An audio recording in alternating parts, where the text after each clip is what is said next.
Halo semuanya, kembali lagi bersama aku di Project. Jadi pada pembahasan kali ini kita akan membahas tentang HTTP request. Ya, kita membahas arsitektur dari REST API gitu. Menggunakan HTTP request protokolnya ya, protokol communication ya. Nah, eh, jadi misalnya kita punya sebuah Flutter gitu ya. Kan sebelumnya kan kita membuat sebuah project Flutter ini masih database-nya masih internal gitu. Ketika dia apps-nya di restart, dia masih mengulang lagi gitu dari kondisi awal. Nah, makanya kita bisa menggabungkan aplikasi Flutter kita dengan sebuah database. Misalnya kita mau pakai MySQL atau NoSQL yang lain dan sebagainya, itu bisa. Nah, tapi kondisinya gimana caranya kita menggunakan mengintegrasikan penggunaan database ini ke dalam aplikasi Flutter kita. Nah, jika ini terjadi secara langsung, jadi dari codingan Flutter dari pakai bahasa Dart gitu ya, kita mengkoneksi dengan MySQL. Nah, itu apa namanya? Itu akan membuat kita codingannya kompleks, rumit gitu. Dan juga tidak aman. Kenapa? Kalau secara langsung kayak gini, itu misalnya codingan MySQL kita ada password, ada user, MySQL user atau passwordnya semuanya ada di codingan Flutter. Nah, itu menjadi tidak aman. Nah, gitu seperti itu. Nah, maka yang dibutuhkan adalah jadi kita menggunakan yang namanya web server. Jadi di tengah-tengah ini ada web server. Jadi dari aplikasi Flutter kita koneksinya ke web server. Nah, baru web server yang menyediakan koneksi ke database-databasenya gitu. Nah, ini adalah cara yang paling bagus gitu dan dia aman gitu. Nanti tergantung web servernya, apakah kita back end-nya. Jadi ini Flutter-nya sebagai front end, web servernya sebagai back end. Apakah kita mau menggunakan database misalnya menggunakan NoSQL seperti penggunaan Firebase. Nah, Firebase itu dia NoSQL dan juga dia udah include sama web server. Jadi gabungan udah disiapin sama Firebase, web server dan penggunaan database-nya menggunakan NoSQL. Atau web servernya misalnya kita pakai backend-nya pakai Node.js gitu. Nah, Node.js itu bisa pakai MongoDB atau MariaDB itu modelnya, atau mau pakai MySQL dan lain sebagainya, itu ada di backend. Jadi kita menyiapkan sebuah web server dulu, baru kita bisa konekin ke aplikasi Flutter kita. Nah, cara konekinnya, nah ini semua nih arsitektur seperti ini itu yang kita bisa sebut sebagai REST API atau RESTful API ya gitu. Nah, ada juga istilah yang namanya HTTP request. Apa itu HTTP request? Jadi HTTP request adalah dia itu istilah komunikasinya. Jadi dari Flutter aplikasi kita eh, mau koneksi ke web server yang udah ada database-nya itu menggunakan HTTP request seperti itu. Jadi modelnya kita nge-request sebuah URL gitu. Eh, jadi apakah nanti di web servernya ngekondisiin dia minta apa. Nah, kalau dari istilahnya, ini istilah singkatnya ya. HTTP bekerja jadi modelnya itu nge-request dan merespon gitu ya. Jadi antara klien ini ibaratnya Flutter apps kita dan sebuah server, misalnya server backend gitu. Nah, contohnya gini nih. Kita punya Flutter app, nah itu mengirimkan sebuah HTTP request ke server. Kemudian servernya itu mengembalikan sebuah respon ke kita gitu. Jadi misalnya kita buka website nih www.facebook.com. Nah, itu sebenarnya kita melakukan HTTP request ke servernya Facebook dan Facebook itu merespon tampilan dari website Facebook itu dari servernya dia direspon. Nah, itu konsep HTTP request gitu. Nah, kemudian ada istilah yang namanya HTTP metode. Nah, metode ini itu ada banyak.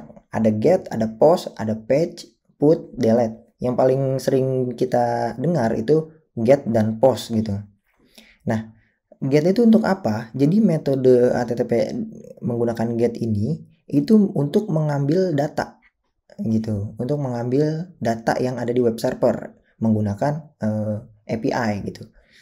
Nah, kalau kita udah bisa ngambil datanya, ini menggunakan get, nanti di video selanjutnya kita akan membahas ini semua, metode-metode ini. metode menggunakan get kayak gimana, menggunakan post kayak gimana, dan lain sebagainya. Nah, kalau get itu buat mengambil data, kalau post itu buat menyimpan data atau mengirim data dari aplikasi kita, dari klien. Misalnya kita klien punya input gitu, misalnya apa ya, kita menambahkan sebuah produk. Nah, produk itu kita mau kirim ke web server buat di save di database. Nah, itu kita menggunakan metode post request gitu. Jadi kita ngepost buat nyimpan datanya. Kemudian data yang udah ada di web server kita get kalau mau ngambil datanya gitu.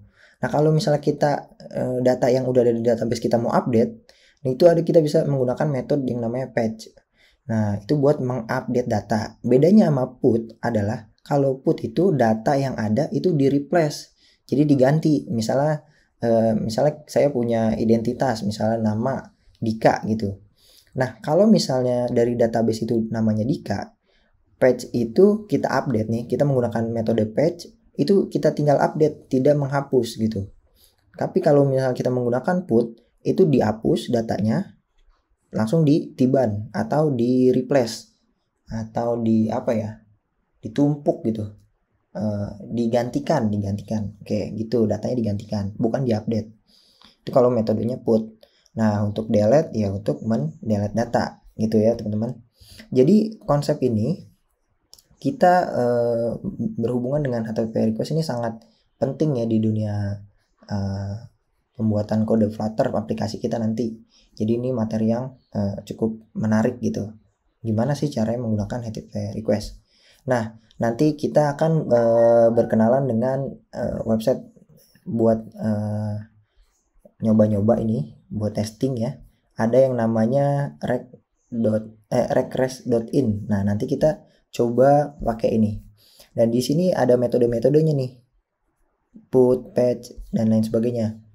Nah, misalnya kita mau ngeget, nah ini ada API, ada URL-nya, nanti ke arah sini, nanti kita dapat datanya.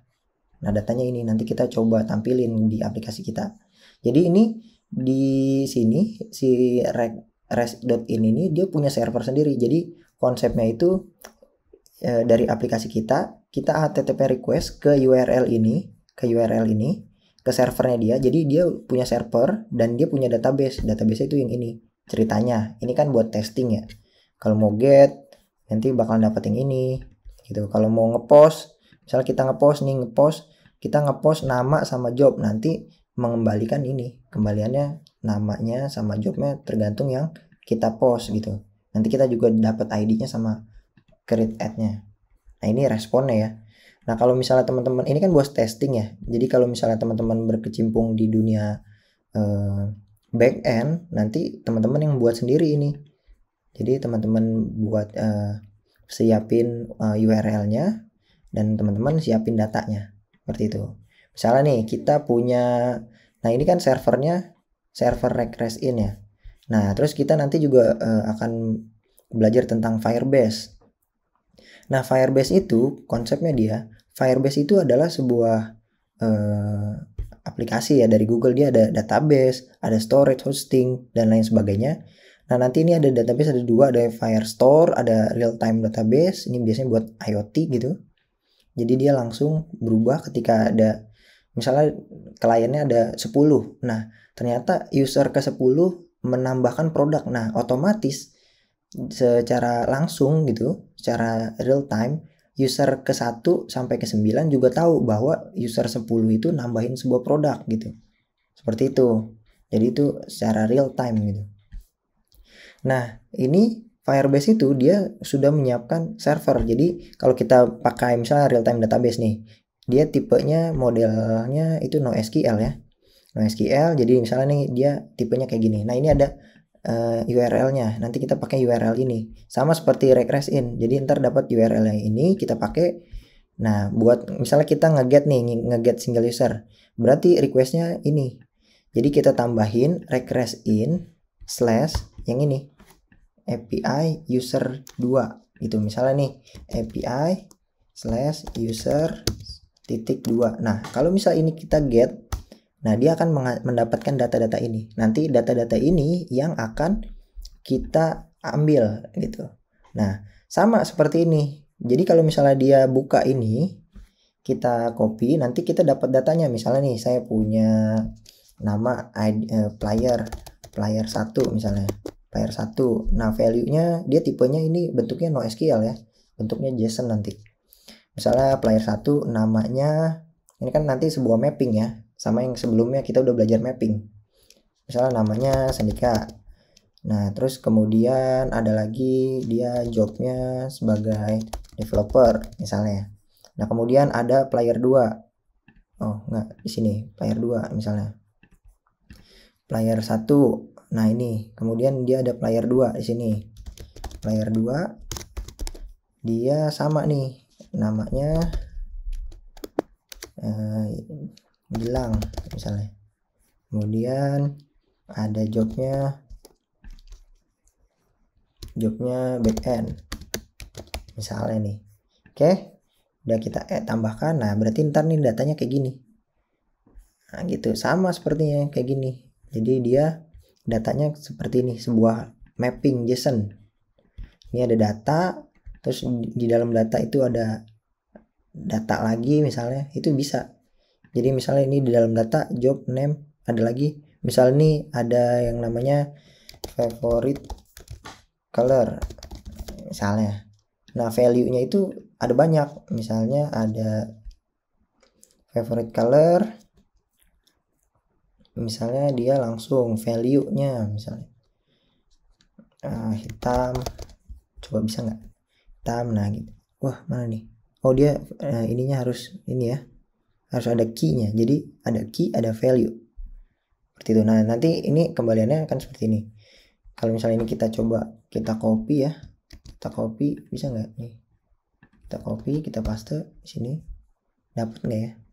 Oh, dia akan masuk ke sini ya. Nanti kita bakal coba ngambil gimana cara integrasiin Firebase dengan aplikasi Flutter kita. Nah, ngintegrasiin Firebase dengan aplikasi kita itu ada dokumentasinya juga nih. Teman-teman bisa baca di firebase.flutter.dev. Nanti di sini banyak. Kita menggunakan, misalnya kita mau pasang yang mana, database real time. Nah, ini dokumentasinya ya. Nah, ini jadi di sini ada nih, ada semua dokumentasinya, gimana caranya, remote config dan lain sebagainya. Nanti kita akan coba ini semua. Jadi ini baru pengenalan ya, bahwa kita akan berkenalan dengan yang namanya HTTP request. Mungkin cukup sekian, semoga bermanfaat. Ditunggu di video selanjutnya.